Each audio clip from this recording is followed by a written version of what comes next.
attempted murder, assault, and a few other charges.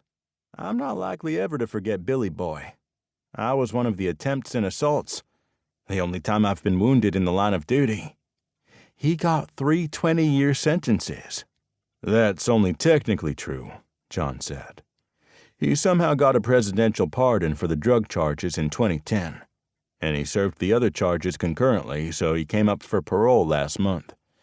I was notified of his hearing before the parole board and spoke against releasing him. But he has maintained perfect behavior, earned a degree, in sociology of all things, and was a trustee librarian. They have paroled him. That's not right. The guy is a psychopath. The parole board let him respond to their decision. He was brilliant. He pointed out that he was 17 when he became involved in the criminal enterprise and almost 19 when arrested, and that he has become wiser with age and serving his time. He thanked them and assured them he would make the most of his life now. Then he turned to me and said he didn't hold any ill will and that he knew I was just doing my job. And then he said, "Give Deputy Allred my regards." Bren, the look in his eyes gave me chills. Your testimony of his callous shooting of Officer Phillips when he was already hit and on the ground got him the long sentence. I'm pretty sure he's blaming you. Also, he knows you are no longer with Mesa PD, so he's kept track of you.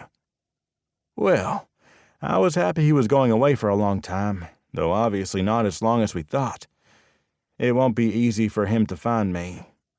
When I relocated, I took extreme privacy measures.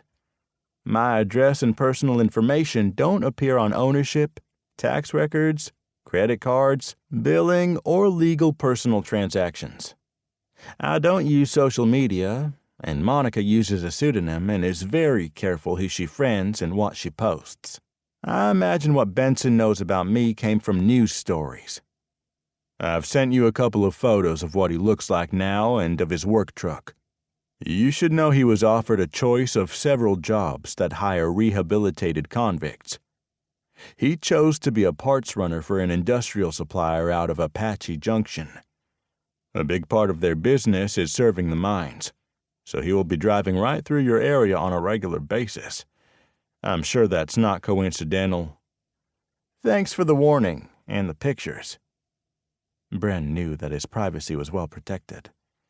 His business and ownership transactions were sent to Leo Foundation through a mail-receiving company, and his brother-in-law lawyer acted as an agent for all his personal business. But he also knew that as people in the area became comfortable with Benson, they would likely unthinkingly tell him where Bren lived.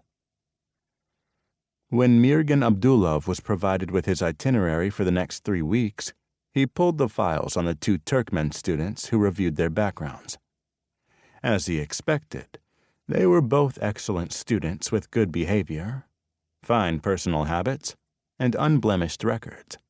Diana Niazov was from an educated, well-off family living in a fine home in Ashgabat.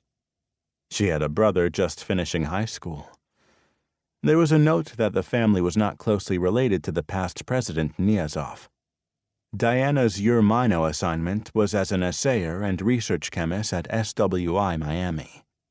Guh Babayev was from a poor herding family in rural Ahal province, and he attended university on scholarships. Abdulov noted with approval that Guh had completed military cadet reserve training while at the university. Guh was assigned as an assay technologist in a large automated lab in Safford.